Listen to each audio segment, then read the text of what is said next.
And now let's switch to Bengal. ఎట్టకేలకు బెంగాల్లో BJP పాగా వేసింది. మ్యాజిక్ ఫిగర్ ని దాటేసి భారీ మెజారిటీ దిశగా పరుగులు పెడుతోంది. 200 స్థానాలు గెలుచుకునే దిశగా దూసుకెళ్తోంది కమలం సేన.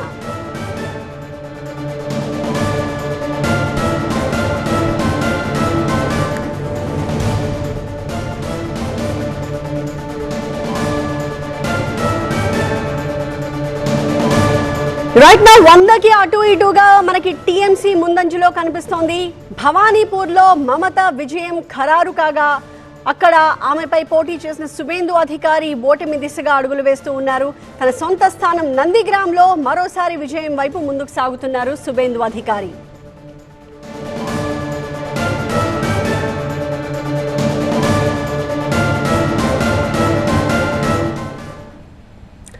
బెంగాల్లో మోదీ షా వ్యూహం టీఎంసీని గట్టిగానే దెబ్బకొట్టింది.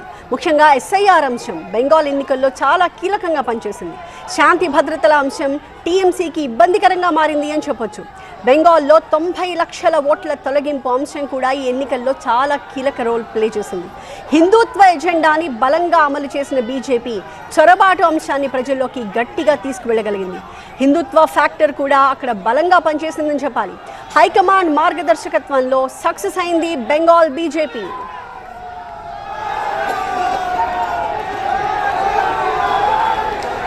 మోదీ అమిత్ షా ప్లాన్ బెంగాల్లో పక్కాగా వర్కౌట్ అయింది. రాష్ట్ర స్థాయిలోనే కాదు జాతీయ స్థాయిలో కూడా తమకి కొరకరాని కొయ్యేలా మారిన మమతా బెనర్జీ ఆమె నేతృత్వంలోని టీఎంసీని ఎట్టకేలకు మట్టి కరిపించింది బీజేపీ. 293 స్థానాలకు ఎన్నికలు జరగ్గా మ్యాజిక్ ఫిగర్ 147. ఇప్పుడు దాదాపు 200 స్థానాల్లో కమలం సేన లీడ్లో ఉంది. పడుతూ లేస్తూ ఒక్కొక్క మెట్టు ఎక్కుతూ ముందుకు సాగిన కాషాయ సేన ఇటుకని పేర్చుకుంటూ బెంగాల్లో ఒక కోటని నిర్మించింది. ఇప్పుడు బెంగాల్ అధికార సింహాసనాన్ని అధిష్ఠించబోతోంది బీజేపీ.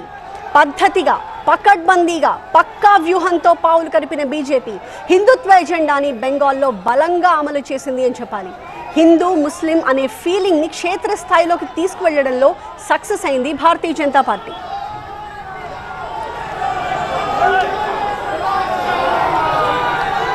రెండు 2021 ఎన్నికల్లోనే నువ్వా నేనా అన్నట్టుగా తలపడిన బీజేపీ 65 సీట్ల దూరంలో ఆగిపోయింది.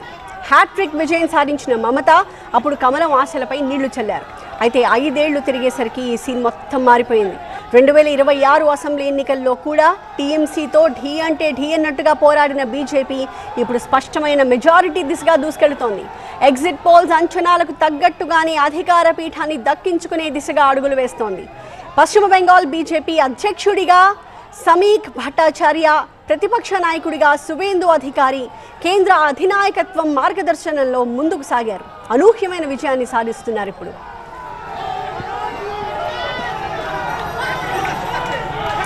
అయితే ఇప్పటికీ గెలుపుపై ధీమాతోనే ఉన్నారు సీఎం మమతా బెనర్జీ. ఓట్ల లెక్కింపులో ముగిసింది 2-3 రౌండ్లే అంటున్న దీది ఎస్ఐఆర్ పేరిట బీజేపీ ఓట్ల చోరీకి పాల్పడిందని ఆరోపించారు.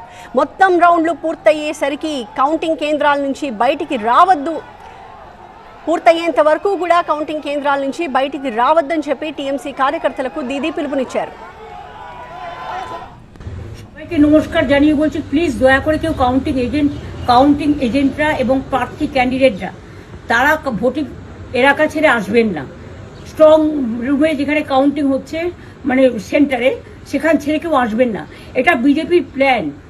প্রথম 2-3 রাউন্ডে আমি কালকে থেকেই বলছি যে ওদেরগুলো আগে দেখাবে, আমাদেরগুলো পরে দেখাবে। এবং অনেক জায়গায় 2-3 রাউন্ড কাউন্টিং করার পরে প্রায় 100টা জায়গায় কাউন্টিং বন্ধ করে রেখে দিয়েছে। এবং কল্যাণীতে ধরা পড়েছে 7টা মেশিন যেখানে কোনো মিল নেই। এটা টোটাল ফোর্স পুলিশ সেন্ট্রাল ফোর্সকে দিয়ে চারিদিকে তৃণমূল কংগ্রেসের উপর অত্যাচার করছে, অফিস ভাঙছে, জোর করে দখল করছে। এসআইআর নামে আপনারা দেখেছেন ভোট লুট করেছে যাতে যে সিটগুলো জিততে পারে। কিন্তু এখনও এমন 70টা সিট আছে, 100টা সিট আছে যেগুলো আমরা এগিয়ে আছি সেগুলো বলছে না। টোটালটাই মিথ্যে নিউজ খাওয়াচ্ছে। আগে ডিআইসিও এই খবরগুলো দিত, কিন্তু তাকে কালকে চেঞ্জ করে দেওয়া হয়েছে। টোটালটাই ইলেকশন কমিশন নিজের ইচ্ছে মতো খেলছে এবং সাথে কেন্দ্রীয় বাহিনীকে নিয়ে। এবং আমাদের পুলিশরা টোটাল মাথা নত করে কেন্দ্রীয় বাহিনীর আন্ডারে কাজ করছে।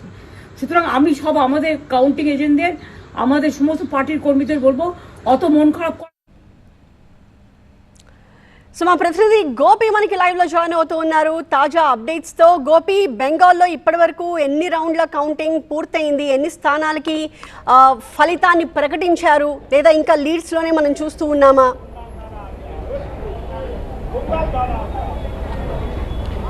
ప్రస్తుతం 194 స్థానాల్లో లీడింగ్లో బీజేపీ కొనసాగుతోంది. మరో 2-3 గంటల్లో ముఖ్యంగా ఫలితాలు ఇటు విన్నింగ్స్ అనేవి గెలుపొందిన వారి వివరాలు అనేవి మనకి అందే అవకాశం కనిపిస్తోంది. ఈ నేపథ్యంలో ఖచ్చితంగా అక్కడ బీజేపీ ప్రభుత్వం ఏర్పాటు ఖాయం.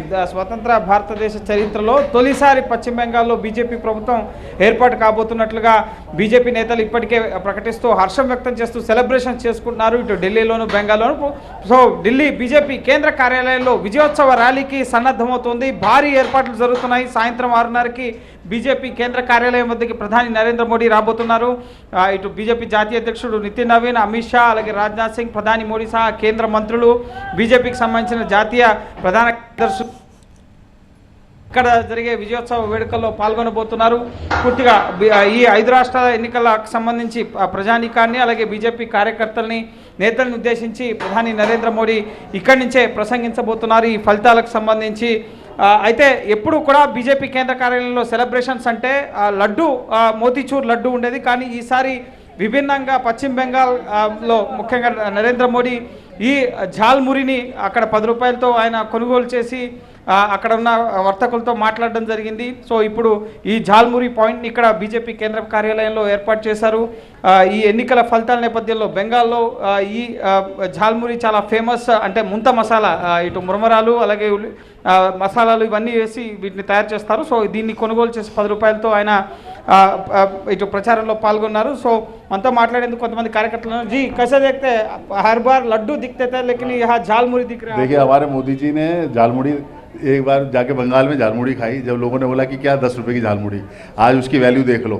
पूरा जनादेश, सारा कुछ, पूरा बंगाल हमारा, पूरे बंगाल में एक जो जनादेश मिला है, जो बंगाल की जो जिस तरह की जीत हुई है उससे पूरे प्रचंड बहुमत से ये समझ लो बंगाल जो है. तो ये झालमुड़ी का ही कमाल है, इसीलिए हमने लड्डू को रिप्लेस करके झालमुड़ी कर दिया है. ఇది లడ్డూని రీప్లేస్ చేసింది ఝాల్మురి. అక్కడ ముఖ్యంగా ఈ ఝాల్మురి అనేది చాలా ఫేమస్. సో ఇప్పుడు ఇక్కడ సెలబ్రేషన్స్ కూడా ఈ ఝాల్మురితో ఇక్కడ బీజేపీ కార్యకర్తలు శ్రేణులంతా కూడా జరుపుకుంటున్న పరిస్థితి ఉంది.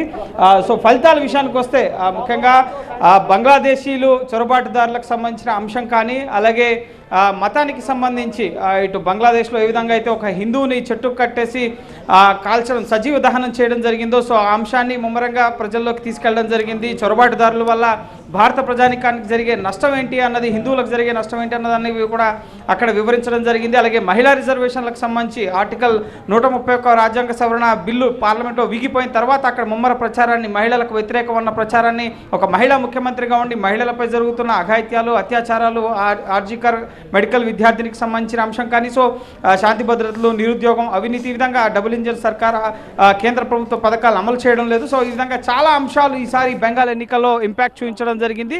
కానీ ఇంకా ధీమాతో ఉన్నారు మమతా బెనర్జీ. అయితే ఖచ్చితంగా గెలుస్తాము అన్న ధీమాని వ్యక్తం చేస్తూ ఎన్నికల సంఘం పారదర్శకంగా వ్యవహరించలేదు అన్న విషయాన్ని కూడా ఆవిడ మాట్లాడుతున్న పరిస్థితి ఉంది. సో ఓవరాల్గా 5 రాష్ట్రాల్లో 3 రాష్ట్రాల్లో బీజేపీ ఎన్డీఏ ప్రభుత్వం ఏర్పాటు దిశగా ప్రస్తుతం ఫలితాలు అనేవి కనిపిస్తున్నాయి. మరో 2-3 గంటల్లో ఈ ఎన్నికల ఫలితాలకు సంబంధించి ముఖ్యంగా ప్రస్తుతం లీడింగ్స్ కొనసాగుతున్నాయి. మరి కాసేపట్లో గెలుపొందిన అభ్యర్థుల జాబితా వివరాలు వీటిని కూడా ఒక క్లారిటీ వచ్చే అవకాశం ఉంది. రైట్ గోపి, సో అది బెంగాల్ బీజేపీ కార్యాలయం దగ్గర కనిపిస్తున్న హడావిడి, సందడి, కాషాయ రంగు చల్లుకుంటూ వాళ్ళంతా కూడా సంబరాలు చేసుకుంటూ ఉన్నారు. అండ్ ఫర్ ఎ చేంజ్, సాధారణంగా ఇలాంటి గెలుపు మనం చూసినప్పుడుగా వాళ్ళంతా కూడా స్వీట్ తింటూ ఉంటారు. కానీ ఈసారి అక్కడ for a change jhalmuri which is a hot, అది అక్కడ అందరికీ కూడా సర్వ్ చేస్తూ ఉన్నారు. వాళ్ళంతా ఝాల్మురి తిని ఎంజాయ్ చేస్తూ ఉన్న సిచ్యువేషన్ని మనం బెంగాల్లో చూస్తూ ఉన్నాం.